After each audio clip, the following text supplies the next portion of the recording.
Hi everyone, this week's video focuses on a couple of new considerations in relation to home working or hybrid working. Very apt that I'm in my home recording this, so here we go. The first issue is pay, and specifically whether pay and or benefits might be reduced in the event of an employee changing their work location permanently for part or all of the working week. So we may be considering reducing pay because we have a location allowance, and with an employee working from home, those costs might not be borne as significantly. It might be because an employee isn't performing certain office-based roles anymore, so the fire drill, first aid requirements, anything that requires participation in the office environment. Or it might be in relation to commuting costs.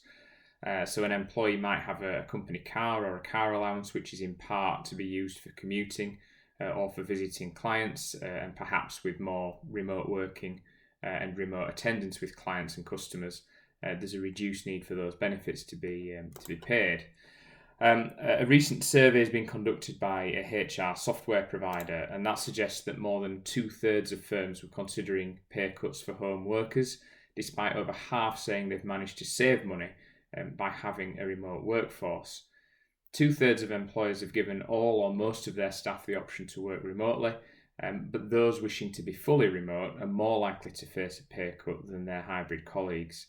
Now, you might have seen in the media companies, particularly in the US, such as Google, suggesting that lower pay rates may apply depending on where the employee's home location is.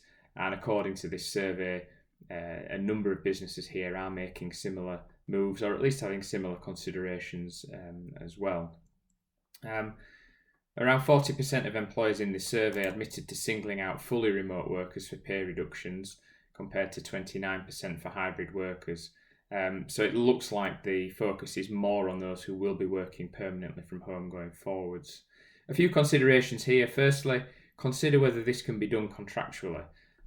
So it's extremely difficult where we pay a certain salary or certain level of benefits and already have a flexible work location to simply unilaterally remove those benefits. However, if there is a negotiation over work location, so we are in the process of agreeing to a change in location or a hybrid arrangement, the other side of the negotiation may be that an employee has to give up, for example, a location allowance or a particular contractual benefit such as a car. We have to consider the impact on morale and reputation. From the media reports that I've read, the issue for employees is that if anything, they are more productive. The employer is already saving significant sums elsewhere, perhaps by virtue of being able to downsize the office or reduced equipment costs. So why should the employee then be further penalised in circumstances where there is no reduction in profit for the employer? And consider your competitiveness as an employer as well. This is a candidate-led market at the moment. We have a record number of vacancies. Are you going to lose out on talent because you are offering less than other businesses might be? Are you going to lose your existing talent if we're now trying to cut pay and benefits in that area? So just something to think about there. I do expect there will be more to report in the news from businesses looking to achieve this when, particularly when the furlough scheme comes to an end and we're looking at that new normal going forwards. The second issue in relation to home working in particular is a proposal from think tank Autonomy to bring in legislation which would allow a right to disconnect for employees. The proposal's arisen largely due to the pandemic and increased working from home, which arguably has caused what Autonomy suggests is an epidemic of hidden overtime, leading to negative health impacts and mental distress. So in essence, because employees are working more and more from home, those lines between the office and home life are being blurred, and employees are spending longer and longer responding to emails and calls outside of normal working hours. Now, legislation has been created in other countries. French law stipulates that employees do not have to take calls or read emails relating to work during time off, and there is a suggestion that similar amendments should be made to the Employment Rights Act to achieve that same effect. The report suggests that employers should not require a worker to monitor or respond to any work-related communications or to carry out any work outside of agreed working hours, and crucially as well, an employee not to be subjected to any detriment or dismissal for failing to do so. There would be some industries exempt where it's not feasible and where the employer's made all reasonable steps to minimise work outside agreed hours, but the thrust of the legislation is that it would apply as far as possible. These principles have the support of the Labour Party, who promote the establishment of healthy boundaries between work and home life, and some unions, including Prospect, which found that 59% of all workers supported the introduction of this right. At present, the government hasn't supported this. It has a flexible working task force looking at the issues around working from home, but that's a more general review, and it remains to be seen whether or not there is an appetite to legislate. Italy and Spain have also introduced similar legislation. German companies have taken it upon themselves to lead in implementing, and Ireland introduced a right to disconnect on the 1st of April 2021, essentially creating a code of practice short of legislation, so not absolutely binding but can be taken into account by employment tribunals in the same way that the ACAS code on discipline and grievance can here. Eventually, I expect that there will be some legislation in this area.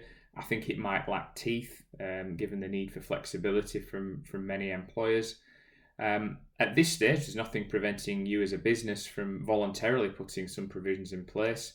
That would no doubt be very well received by employees, and the impact of such a policy, properly implemented, should be reduced burnout, greater productivity, improved morale, and greater retention. It's also, again, a competitive selling point in a competitive job market to new recruits, especially if that sits alongside flexible policies such as hybrid working.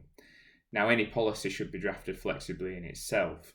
Prohibiting contact absolutely at certain times during the day might be too restrictive and could be counterproductive, not only for the business but also for the employee who has a workload to get through. It could cause more stress and burden to employees if it genuinely restricts them from performing their work or gives them no option as to when they carry out that work. So what might be more ideal if you are looking at something like this is to set out guidelines or commitments that are really led from the top down.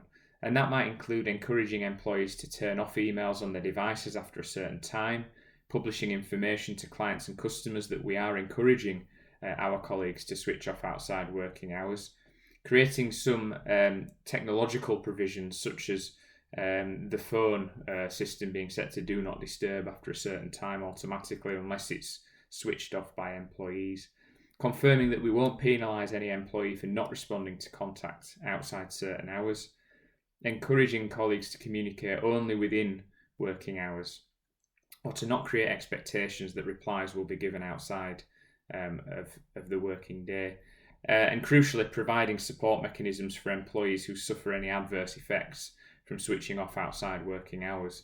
There may well be a period of adjustment, and it might be that we have to put more resource into a certain area if an employee is struggling once they're complying with these provisions. So a lot up for discussion going forwards. I think we will hear some more about both potential cuts in pay and benefits and also this right to disconnect that is gaining some traction. If you need any advice in this area, if you are looking to develop these rules, please do get in touch.